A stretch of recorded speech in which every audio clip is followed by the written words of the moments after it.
Welcome, everyone. Today, we're looking into a really remarkable plant from southern Africa. Yes, Sutherlandia frutescens, though, well, most people know it as cancer bush. Exactly. It's got such a long history, especially in traditional healing practices there, Yeah, valued by indigenous communities for, well, generations. it really has. And we've been looking through the information, the sources, to get a handle on that traditional wisdom and what's been observed more recently, too.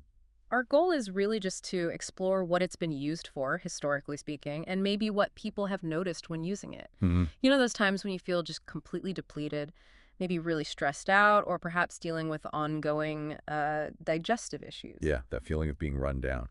Well, traditionally, this plant was often seen as something to support the body through exactly those kinds of challenges, like a general tonic. That's a good way to put it. A tonic for promoting overall health, vitality. Healers seem to view it as supporting the body's own, natural The resilience. local names are quite revealing too, aren't they? They really are. Uh, Kankerbos obviously points towards its use in very serious conditions. Right. And then there's the Zulu name, Unwele, which means hair. Hair, that seems unusual. Well, the sources suggest it implies easing the kind of deep distress that might, metaphorically make someone feel like pulling their hair out. Yeah. So it points to that mood and stress connection. Ah, I see. That makes sense.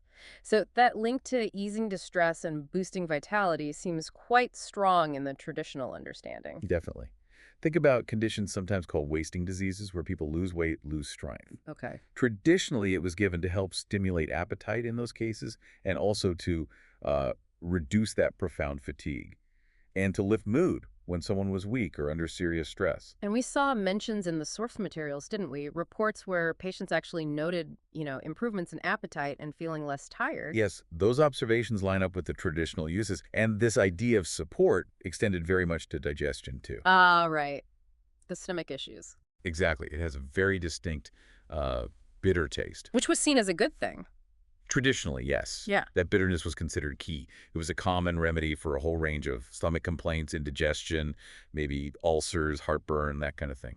So the bitterness itself was thought to act like a digestive tonic, helping the body sort of prepare and process food better. Precisely.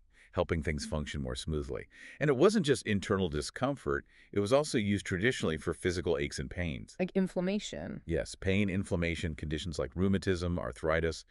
The sources mention that people using it historically often reported feeling some relief from those chronic aches or swelling.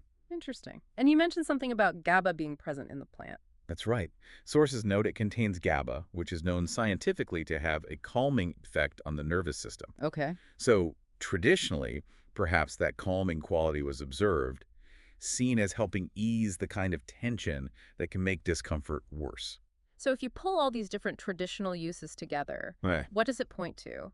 Well, in traditional practice, it really seems to be regarded as an adaptogen, An adaptogen meaning. meaning it was viewed as helping the body build general resilience, helping it adapt, essentially, to various kinds of stressors, whether physical or emotional. So it's about promoting balance across different systems. Exactly. From energy and mood to digestion and immunity, it was seen as supporting the body's overall ability to cope and maintain its equilibrium. So looking back at the traditional wisdom and the observations, we see support for appetite, maybe boosting mood and energy, help with digestive upset, easing inflammation and discomfort. And just generally promoting that sense of resilience. Yeah. It really is quite something that makes you wonder, doesn't it? Mm. How can this one plant, recognized by traditional healers for so long, seem to offer such a wide spectrum of support for overall well-being, acting as this sort of holistic tonic?